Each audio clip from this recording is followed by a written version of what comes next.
Hola, ¿qué tal? ¿Cómo les va? Buenas tardes. ¿Cómo están? El mensaje de esta tarde es: Pedro, ¿me amas? El encuentro con Jesús, con aquel hombre pescador de Galilea llamado Simón. Simón y su padre era Jonás, Simón hijo de Jonás. Jesús le cambió el nombre a Simón. Algunos dicen que su nombre, el nombre Simón, viene del hebreo Shimón, que significa escuchar o el que oye. Pero hoy hay muchos estudiosos que han cuestionado y que posiblemente han puesto en duda el origen del nombre del pescador amigo de Jesús. El hermano de Simón se llama Andrés, y Andrés no es un nombre hebreo. Andrés es un nombre griego que viene de la palabra andros, que significa varonil, un hombre, macho, alfa de Monterrey. Bueno, entonces, si el hermano tiene un nombre griego, posiblemente Simón, el nombre no es hebreo. Entonces, ¿cuál es la posibilidad? Que el nombre Simón en realidad sea Simos. Simos en griego es nariz chata. Entonces, con razón le cambió el nombre Jesús, porque nadie se puede llamar así, nariz chata, ¿no? Es como, a lo mejor posiblemente tenía una apariencia no tenía mucha nariz, y posiblemente. Pero lo interesante es que todos nosotros conocemos a este personaje, uno de los más cercanos amigos de Jesús, como Pedro, porque le cambió el nombre Jesús. Y le cambió el nombre porque el carácter de Simón, de Simos, era un carácter bien veleta, bien inconstante. Y el Señor le puso un nombre que tiene que ver con algo granítico, sólido. Le puso Pedro. En arameo es Kefa, o en griego que se lee en el Nuevo Testamento Petros. Pero a mí me gusta más en inglés, porque Petros es pequeña piedra, piedrecita. En inglés se diría Rocky. Entonces, claro, imagínate, te llaman narichata y te voy a cambiar el nombre. ¿Cuál nombre? Rocky. O sea, eso ya es impresionante. Pedro, amigo de Jesús, hermano de Andrés, es parte de uno de los primeros 4 discípulos de Jesús. Pedro, Andrés y los otros 2 hermanos, Jacobo y Juan, que sí son de nombre hebreo, hijos de Zebedeo. La historia que les voy a contar comienza en Galilea. Galilea, si uno mirara el mapa de la tierra de Jesús, estaba dividido en 3 zonas mayoritariamente o específicamente. Estaba Galilea al norte, Samaria en el medio y Judea en el sur. En Judea está el centro del corazón de la religiosidad judía, y está el templo, están las grandes escuelas rabínicas. En Samaria, que está en el medio, era una tierra intocable, vivían los samaritanos, y los judíos devotos, si querían cruzar a Galilea o bajar de Galilea, se iban por la Transjordania o por fuera, no entraban a las aldeas Galilea, porque ustedes saben, ¿no? Entre samaritanos y judíos no había relación, entre rayados y tigres, así, no había mucha relación.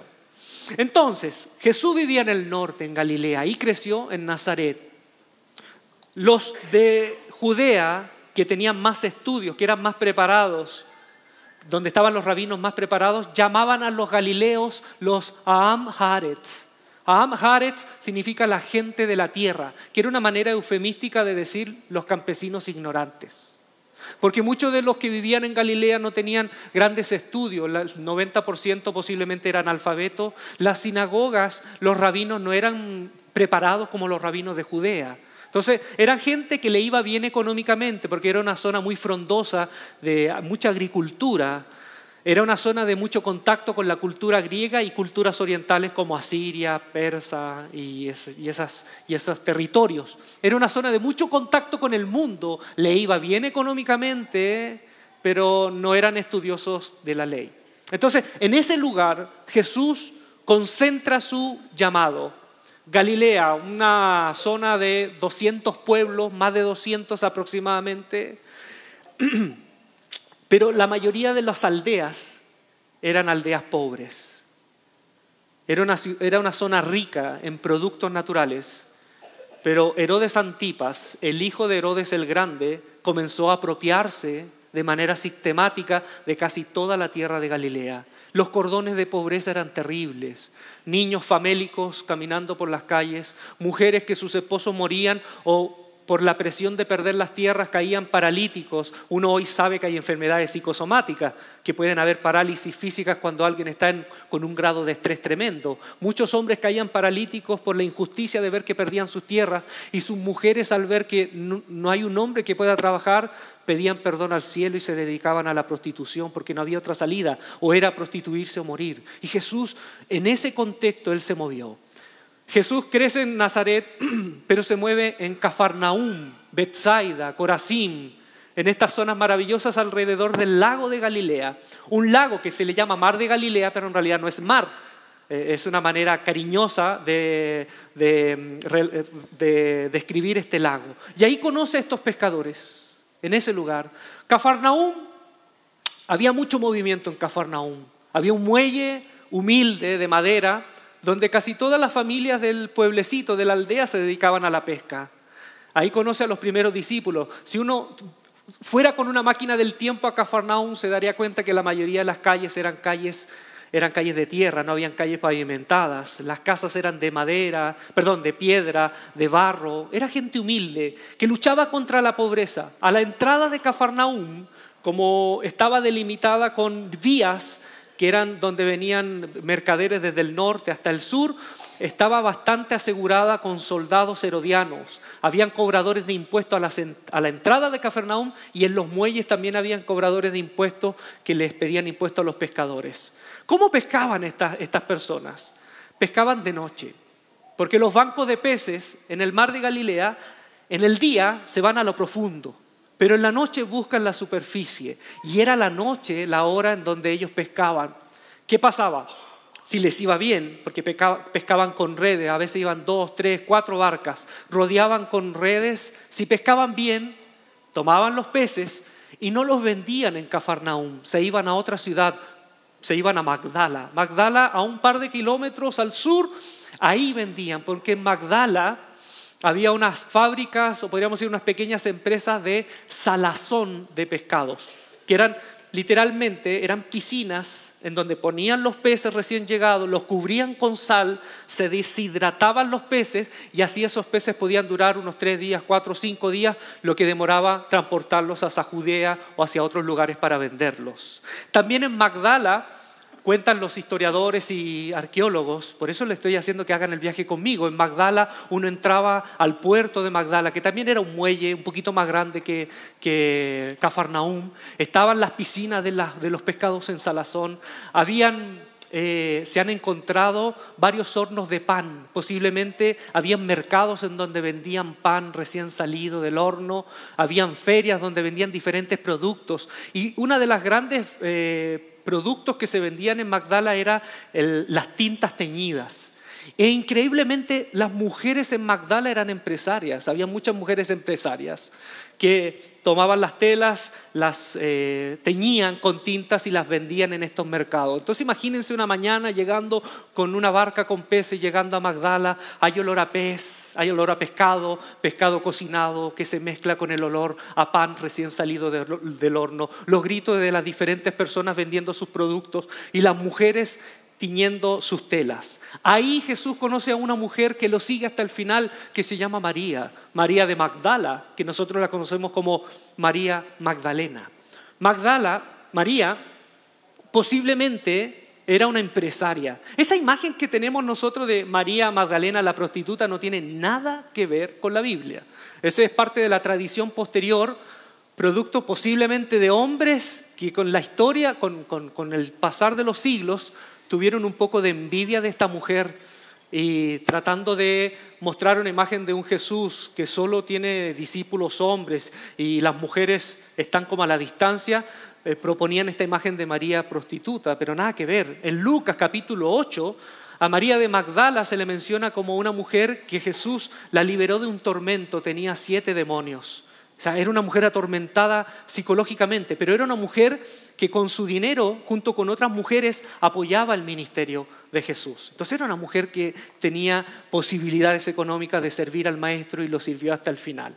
Porque lo hemos dicho acá, que tanto en el ministerio de Jesús, que sabíamos, ¿no? Sabíamos que Jesús con dinero también se movía el ministerio de Jesús. De hecho, el tesorero del grupo era el hermano Judas. Él era el tesorero, así que hay que tener ojo con los tesoreros.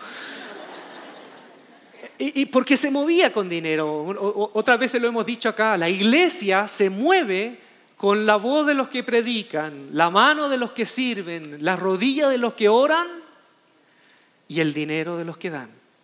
Sí, porque como dicen acá, con dinero ladran los perros. ¿Cómo es? ¿Bailan los perros? Ladran y bailan. Bueno, con dinero ladran, caminan en dos patas y todo eso. Entonces, hacemos este viaje para adentrarnos en esta historia. Si les iba bien a los pescadores, iban a Magdala. Si no les iba bien, ¿para qué ir a Magdala? Volvíamos a Cafarnaúm a esperar la otra noche. El encuentro, Lucas capítulo 5, nos muestra el encuentro que Jesús tuvo con Simón. Ya lo conocía. Según el dato que tenemos, Jesús fue expulsado de la sinagoga de Nazaret, de donde él creció, porque él se atrevió a decir que el amor de Dios no era solo para los judíos.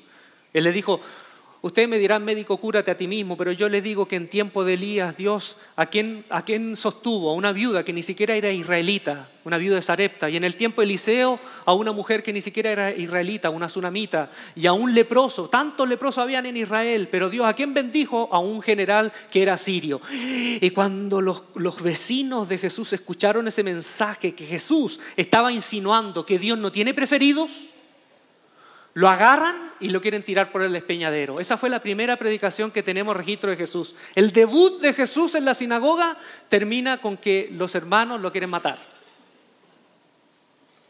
Y después de eso, como le cerraron la puerta a las sinagogas, Jesús dijo, bueno, si me cierran una puerta, yo busco una ventana. Entonces Jesús empezó a predicar en otros lugares informales. Y ahí, fíjense, en esa semana ocurrió de todo.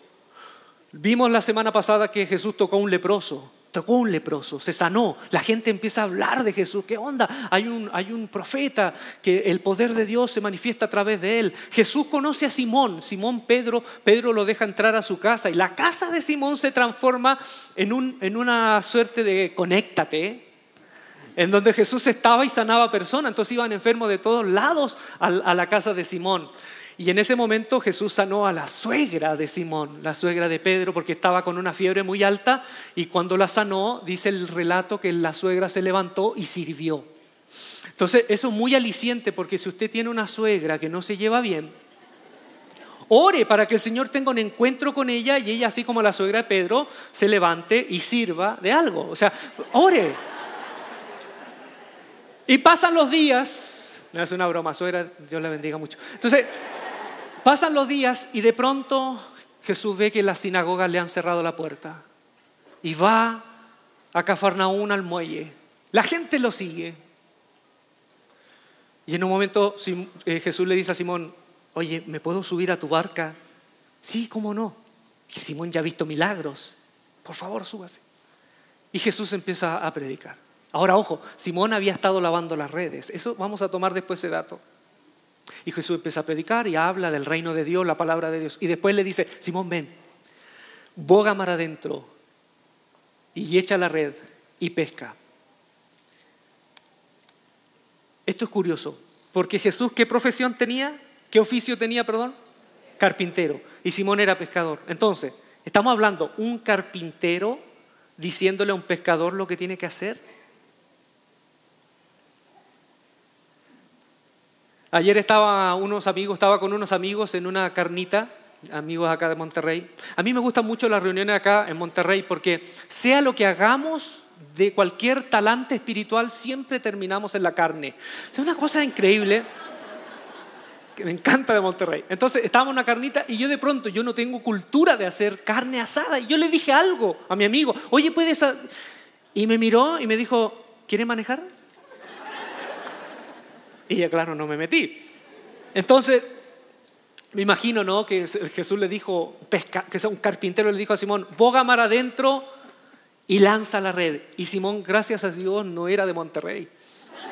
Porque imagínense, hasta ahí hubiese llegado la historia, ¿no? Porque Simón le hubiese dicho, ¿quieres manejar? Entonces Jesús hubiese dicho, ya que no me meto en problemas, ¿no?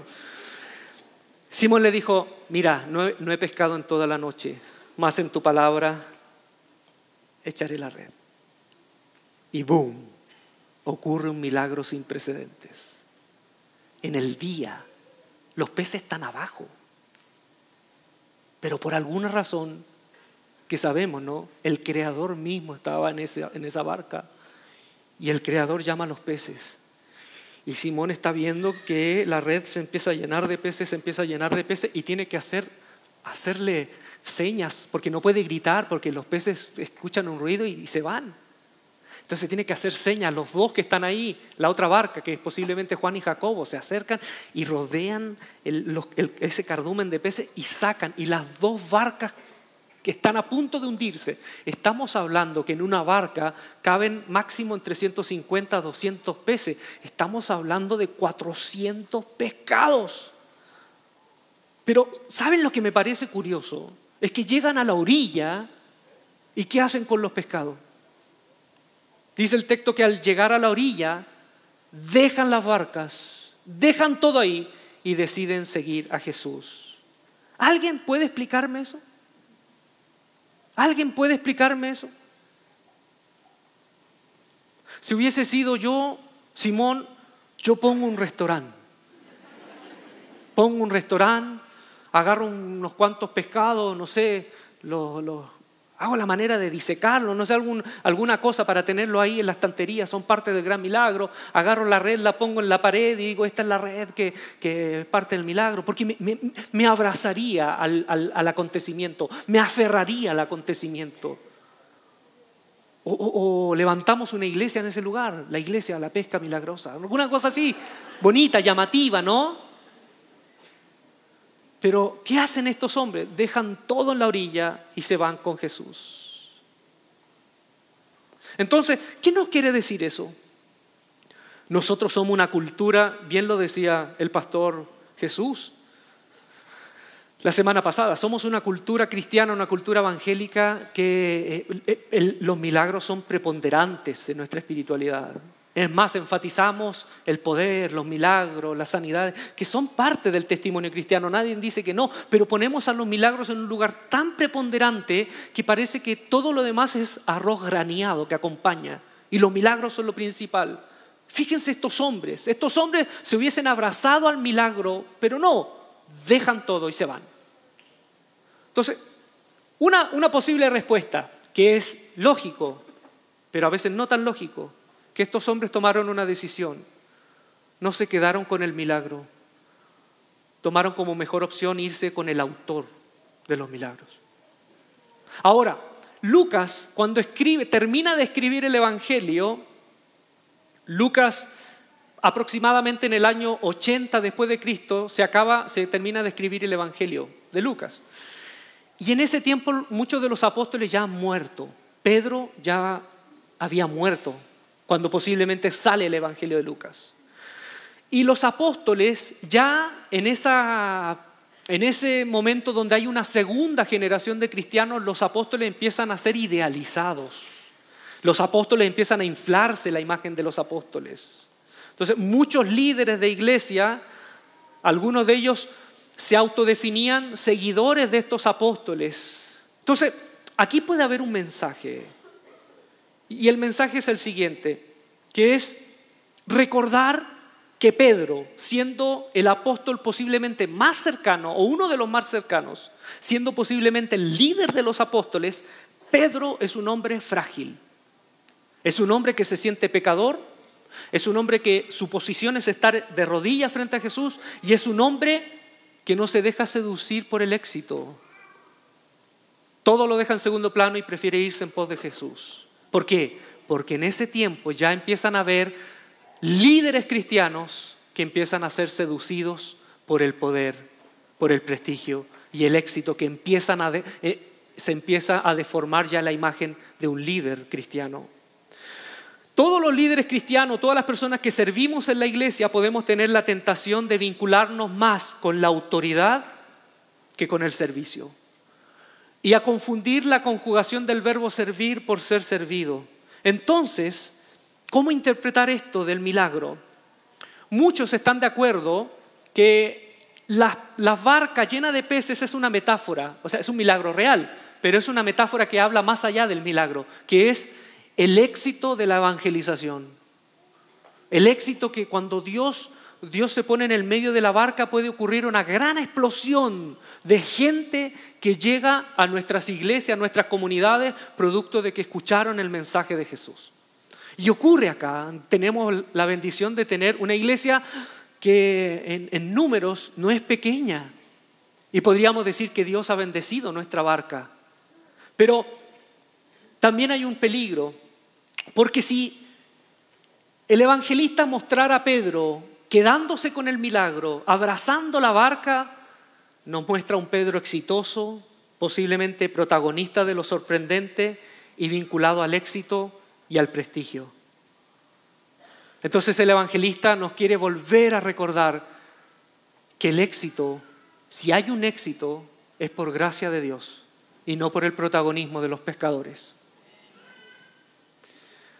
En el tiempo de Lucas, las iglesias eran casas donde se reunía la gente, casas de 50, 100 personas. Y los pastores, los hombres que dirigían estas iglesias, muchos ellas eran dueños de la casa en donde albergaban a las personas. Eran hombres que también eran dueños de esclavos, eran hombres de prestigio, eran hombres que a lo mejor en la cultura, en el contexto cultural ya eran prestigiosos, conocieron a Jesús, tienen poder económico, son conocidos, son reconocidos en la comunidad y ahora son pastores. Entonces también este mensaje es una advertencia a los líderes de ese tiempo, pero también a todos los líderes de todos los tiempos, a que no nos abracemos al éxito. Cuando el éxito golpea nuestras puertas, no nos abracemos al éxito. Fíjense lo que pasó en la iglesia. Pasó algo muy lamentable. En un primer momento, la comunidad de discípulos era una comunidad donde todos eran iguales.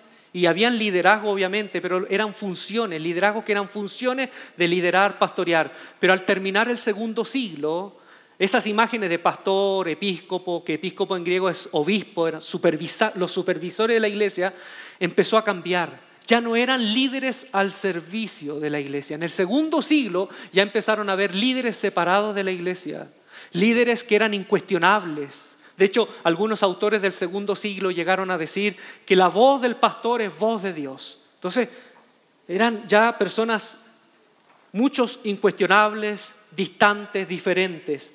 Y llega a pasar después en el tercer, cuarto siglo que la iglesia se divide entre laicos y sacerdotes, laicos y ministros.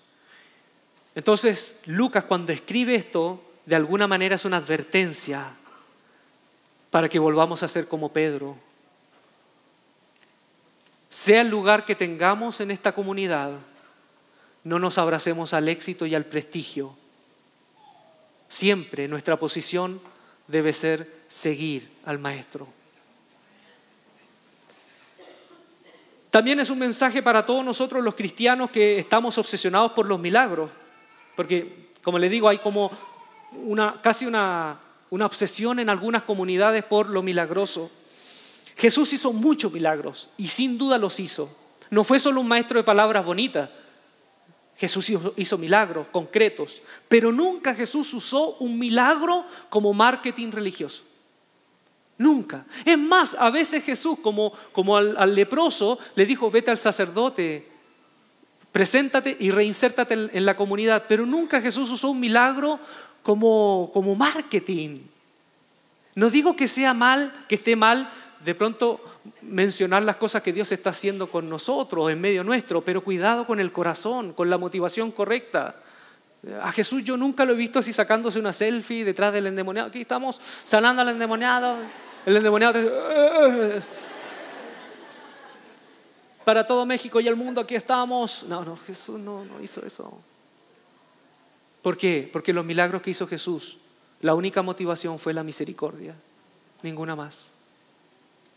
Jesús no andaba sanando milagros, bueno, te paso mi tarjeta, yo soy Jesús de Nazaret, Mesías, calificado, soy yo el verdadero, los demás no hizo eso. Fíjense, Apocalipsis, el último libro de la Biblia, hay un mensaje de Jesús a 7 iglesias. Y esto es curioso porque ¿cómo ve Jesús las cosas y cómo la ve uno? De las 7 iglesias, las iglesias más grandes y las de más prestigio son las que Jesús más critica. Y las iglesias más pequeñas son las que Jesús más elogia. Y ahí tú te das cuenta que la manera en que Jesús tiene de mirar las cosas es muy diferente a cómo uno las mira. Estaba la iglesia de Filadelfia, una iglesia pequeñita, perseguida, en una ciudad de muchos terremotos, en un pueblo de muchos terremotos, que se refundó como 3 veces porque se vino abajo como 3 veces. Y una iglesia tan pequeña, y Jesús el mensaje que le da es este: porque aunque tienes poca fuerza, has guardado mi palabra. Elogia a una iglesia insignificante al lado de Éfeso, de Sardis, al lado de la Odisea, que eran las iglesias más grandes. Le dice a esta iglesia pequeña: aunque tienes poca fuerza, has sido fiel. Y por eso vas a tener una recompensa. Y la palabra fuerza es una palabra griega que es dunamis. Dunamis se usa en el Nuevo Testamento para describir los milagros hechos por Dios. El poder, la fuerza, la potencia del Espíritu Santo. El dunamis del Espíritu Santo es descrito en el Nuevo Testamento como actos milagrosos, dunamis. ¿Y qué le dice Jesús a esta iglesia? Yo sé que ustedes tienen poco dunamis. En su comunidad no hay milagros. En su comunidad no hay eventos portentosos. Pero hay algo que es mucho mejor. Han sido fiel a mi palabra.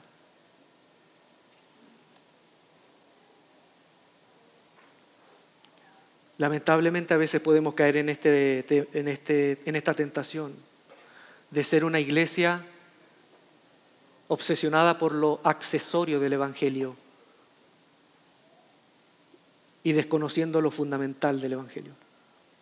Si le preguntáramos a Jesús, ¿qué iglesia quiere que seamos? Posiblemente Jesús diría que no le interesa que seamos una iglesia con poder, ni una iglesia prestigiosa, ni menos una iglesia de moda. Lo que busca es que seamos una iglesia obediente a su mensaje. Sobre todo en hacer lo que Jesús hizo, acercarse a los marginados, como lo vimos la vez pasada, leprosos, de los que nadie se acerca. Ser esas manos de Jesús, esas manos de Dios para aquellos que nadie puede tocar o que nadie quiere tocar. Otra cosa que rescato de esta escena es que Pedro lava redes, pero no ha pescado nada. Entonces yo le expliqué de que un pescador, y esto muchos comentaristas de los evangelios lo han dicho, Pedro está haciendo algo muy raro, paradójico, porque un pescador si pesca, lava redes, si no pesca, no tiene necesidad. ¿Y por qué Pedro está lavando redes? ¿No desayunó bien? ¿Saben? La posible respuesta es: Pedro está mostrando lo que no vive. Pedro está mostrando lo que no vive. Porque claro, las vecinas que pasaban por ahí: hola vecino Pedro, ¿cómo le fue? No está viendo, estoy lavando las redes. ¿Le fue bien en la noche? Me fue fantástico, estoy lavando las redes. ¿Fue a Magdala a vender? Pero claro, no me ve, estoy lavando las redes. Entonces Pedro posiblemente está mostrando lo que no es, o está mostrando más de lo que es. Entonces ese germen de la hipocresía, de las apariencias, también el Evangelio nos confronta con eso. Nos confronta a tomar la decisión de Pedro. Que Pedro, claro, como todos nosotros, tenemos a veces la tentación de mostrar lo que no somos. Pero Pedro en un momento tomó la decisión de ser honesto. Honesto con él y honesto con Jesús. Jesús le dijo: boga mar adentro. ¿Cómo te fue bien y veo que estás lavando las redes? Y veo que eres muy exitoso. Vamos mar adentro. Y ahí Pedro tiene que reconocer. Y ahí Pedro le dice: Señor, te voy a decir la verdad, pero que no escuchen allá. Toda la noche intenté pescar, pero no me fue bien, no pesqué nada. Un zapato viejo nomás agarré de las profundidades. Y ahí Simón le dice, pero ¿sabes qué? Te voy a hacer caso. Voy a ir y voy a echar la red. Y ese es el momento. Y cuando lanzan la red, Pedro llega a una concepción de sí mismo más profunda. No solo me fue mal, le dijo, apártate de mí, porque soy pecador. Ahora, apártate no significa sal de mi bote, salta del bote, no es literal. Salta del bote, bueno ya. No. Entonces, le dijo, apártate de mí, es una manera de decir, no te juntes conmigo, Señor, no te juntes conmigo, porque soy un pecador.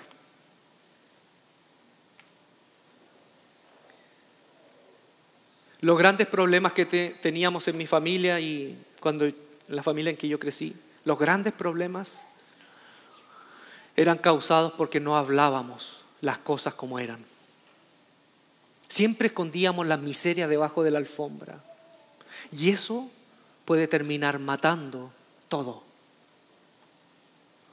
Yo les contaba en la reunión pasada, uno de mis hermanos mayores, 33 años tenía, se quitó la vida, hace años atrás. Y se quitó la vida por algo tan difícil, tan delicado. En una familia machista donde teníamos un padre que con todo su cariño fue criado con limitaciones y nos decía que los hombres no lloran, que los hombres no pueden manifestar debilidad. Mi hermano se suicida a los 33 años con una esposa, 2 hijos que tenía. Se suicida en la mañana dejando un escrito. Mi hermano tenía problemas con su orientación sexual. Pero en sus 33 años siempre guardó silencio, nunca habló nada por la vergüenza. Y no pudo más, se mató.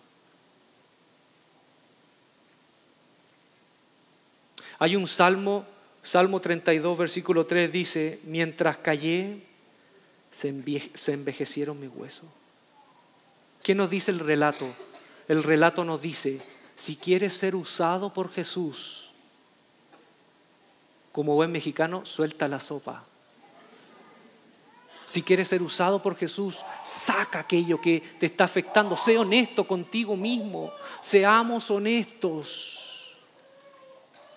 Miren Jesús murió y cuando resucitó, lo primero que hizo con sus discípulos, ¿qué fue? Mostrar sus heridas. Si Jesús mostró sus heridas,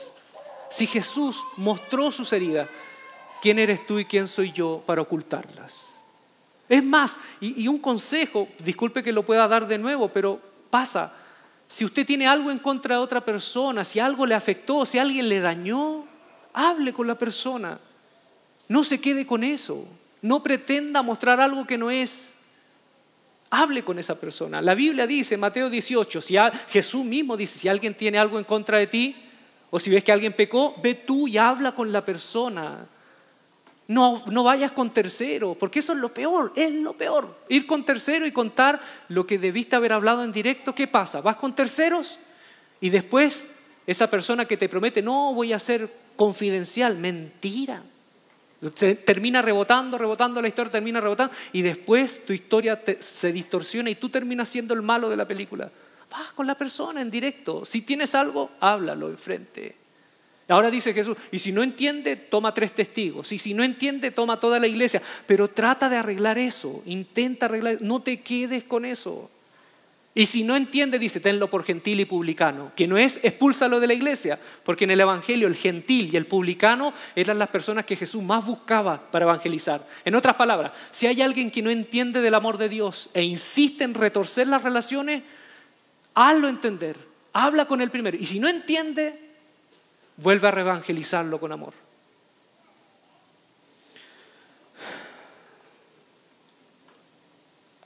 Pedro vivió experiencias maravillosas. Si me ayudan acá, por favor. Pedro vivió experiencias maravillosas. Estuvo con Jesús, comió con él, vio milagros, caminó por encima del agua. O sea, fue el único. Mientras todos los discípulos tuvieron que contar cómo fue ver a Jesús caminar, él fue el único que pudo haberle contado quizás a sus hijos cómo es caminar por sobre el agua. Pero llega esa fatídica noche. Jesús ya en la última semana decide ir a Jerusalén. Su cabeza tiene precio. Puso la cabeza en la guillotina Jesús. Y en esa última noche Jesús comparte la mesa. Celebran la Pascua judía, pero una Pascua especial, porque en la Pascua judía hay cordero, hay especias, hierbas amargas, pero en esta mesa no hay cordero, no hay especias. Es una comida tan básica, pan y vino, que es lo que los pobres tenían en la mesa. Cuando tú no tenías para cordero y ya no podías conseguir cordero, si eras muy pobre, tenías pan y vino en la mesa. Y ahí Jesús les dijo: uno de ustedes me va a traicionar. Y Pedro escuchando. Y no solamente uno de ustedes me van a traicionar, como dice la Escritura, será entregado el pastor y van a dispersarse la oveja. Y Pedro dijo: no, maestro, aunque todos te abandonen, yo contigo estaré. Y no es porque Pedro bebió de más, porque a veces cuando bebemos más, cuando nos tomamos más tequila de lo necesario, empezamos a ponernos cariñosos con los amigos y empezamos a prometer cosas que no las vamos a cumplir, ¿no? Empezamos a tomar. ¿Y qué dicen los que están medio borrachos? Yo te quiero hasta el final, amigo, mano, te quiero mucho. Y se ponen hasta, se emocionan. Pedro no bebió de más. Bueno, no sé qué tanto bebió, pero él en esa noche dijo: aunque todos te abandonen, yo voy a estar contigo hasta el final. Y el Señor le dice: Pedro, yo he pedido al Señor, a mi Padre, que te mantenga firme, porque vas a ser zarandeado. Y viene esa noche y toman preso a Jesús. Todos saben la historia. Jesús lo llevan al patio del sumo sacerdote, lo están azotando, están machacando su cuerpo. Y en un momento Jesús mira y a la distancia está Simón Pedro. Y Pedro está ni tan cerca como para que su vida pase la misma suerte, ¿no? Pero ni tan lejos por la promesa que le hizo su maestro. Y ahí había una fogata, dice, en el patio del sumo sacerdote. Y una mujer le dice: ¿tú eres Galileo? Yo te vi con él. No. Y después otro: sí, tú eres uno de ellos. No, tú eres uno de ellos. No. Y canta el gallo. Y ahí Jesús mira a Pedro. Pedro mira a Jesús. Y Pedro corre. Se pierde en la noche.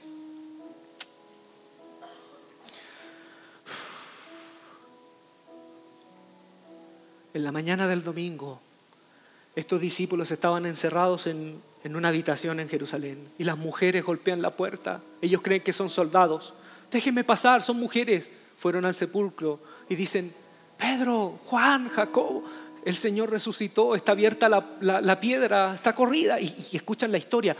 ¿Y qué más? El Señor nos dice que debemos ir a Galilea, volver a Galilea, 300 metros al norte. Y ahí los discípulos vuelven a Galilea para reencontrarse con el Señor. Y aquí tenemos el último episodio, ese desayuno con el rey. Se dice en los últimos capítulos del Evangelio de Juan, Pedro dice que están en el mar de Galilea. Pedro le dice a sus amigos: voy a pescar. Y sus amigos: sí, vamos a pescar. Muchos predicadores han interpretado que ese es el momento cuando Pedro renuncia a su apostolado. Y no, es el Señor que les dice: volvemos a vernos en Galilea. Vamos ahí donde todo comenzó, para comenzar de nuevo. El gesto de Jesús es: comencemos de nuevo. Y Pedro va al mismo lago, posiblemente en la misma orilla, en ese mismo muelle de Cafarnaún, porque Pedro quiere volver donde todo comenzó. Muchas veces yo estaba a punto de tirar la toalla y tengo que volver a aquellos momentos cuando todo comenzó, para tratar de volver su rostro a ver. Y pasa lo mismo. Toda la noche están intentando pescar, como un déjà vu. ¿Le ha pasado ese déjà vu? Dice: ay, esto ya lo viví. Toda la noche pescando, nada. Y en la mañana, cuando está despuntando el sol, el alba sobre las colinas de Galilea, escuchan a un señor pescador que está en la orilla. Le dice: hey, hijitos, ¿pescaron algo? Este mensaje, como dije la vez pasada, magistralmente ya lo ha predicado Gustavo. Y lanzan la red a la derecha, pescan. Y ahí dice Pedro con Juan, posiblemente: está ocurriendo de nuevo. ¿Será él? Pedro quiere cerciorarse, corre hacia la orilla. Y corren los demás discípulos y se sientan alrededor. Y nadie habla. Saben que Jesús está preparando un desayuno. pescado frito, pescado asado en las brasas. Y nadie dice nada porque Pedro habló suficiente la otra noche. Entonces ahora, sin vino en la cabeza. Y el Señor le dice, Simón, se dirige a Pedro, Simón, ya no es Pedro, volvemos al comienzo, comencemos de nuevo. Simón, hijo de Jonás, ¿me amas más que a estos? ¿Te acuerdas la noche que dijiste, aunque todos estos te abandonen, yo hasta el final, ¿me amas más que esto? ¿Estás seguro? Cuando uno lee el Evangelio de Juan en griego, la palabra amor que utiliza Jesús es ágape. Ágape es amor incondicional, hasta el final, hasta la muerte. Jesús le dice, ¿me amas incondicionalmente? ¿Estás seguro? Como esa noche, ¿ahora estás seguro que me amas incondicionalmente? Y Pedro le dice, Señor, te amo. Pero la palabra amor que utiliza Pedro no es ágape, es filos, es cariño. Pedro le dice literalmente, te quiero. Y le pregunta la segunda vez, ¿me amas incondicionalmente? Te quiero. Y la tercera vez, Jesús baja al nivel de Pedro y le dice, Pedro, Simón, ¿me quieres? Y ahí Simón se pone triste y dice, Señor, tú sabes todo.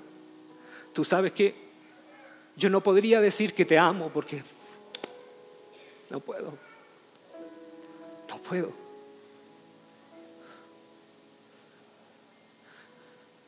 He cometido tantos errores y el último me marcó para toda la vida. Ahora ya no me siento discípulo tuyo porque te negué. ¿Cómo te voy a decir que te amo? No puedo. Te quiero como un amigo. Y 3 veces le pregunta el Señor, las 3 veces son las 3 veces que Él le negó. Hay una fogata y Pedro recuerda la fogata en esa noche. Porque Jesús no quiere poner el dedo en la llaga para que te sientas más culpable. Jesús quiere hacerte volver a ese momento traumático para sanarte. Y ahí Jesús le dice, Simón, hijo de Jonás, ¿me quieres? Sí, Señor, te quiero. Solamente te quiero. No importa. Sigue adelante. Pastorea mis ovejas. En otras palabras, aunque tu amor no sea un amor gigante, y a lo mejor es un hilito lo que nos une, no lo cortes, no renuncies, sigue adelante. Yo quiero seguir trabajando contigo, aunque sientas que no mereces que yo esté contigo. En otras palabras, no te rindas, que yo no me rindo contigo.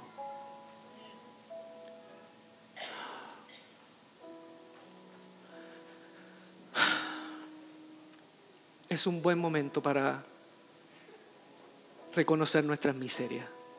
Es un buen momento para sacarlas de debajo de la alfombra y decir, Señor, esto es lo que soy. Esto es lo que soy. Y con mis obras, con mi manera de ser, no te he demostrado un amor incondicional, pero permíteme seguir. Y el Señor sabe lo que te va a decir. Sigue, sigamos. Yo sé lo que fue dura tu infancia. Yo sé que no ha sido la mejor vida, pero yo estoy contigo. No te rindas, que yo no me rindo contigo. Señor, gracias, porque tú eres bueno. Gracias, Señor, porque a veces nosotros queremos lavar redes cuando no hemos pescado. Queremos pretender ser más de lo que somos. La poca honestidad nos ha llevado a vivir una vida de las apariencias. Ayúdanos, Señor, a ser más transparentes para que tú nos uses. Ayúdanos, Señor, a tener una visión cuerda, una visión correcta de nosotros mismos. Ayúdanos, Señor. Queremos seguir contigo. Y perdona nuestras ofensas, como así nosotros también estamos dispuestos a perdonar a quienes nos ofenden.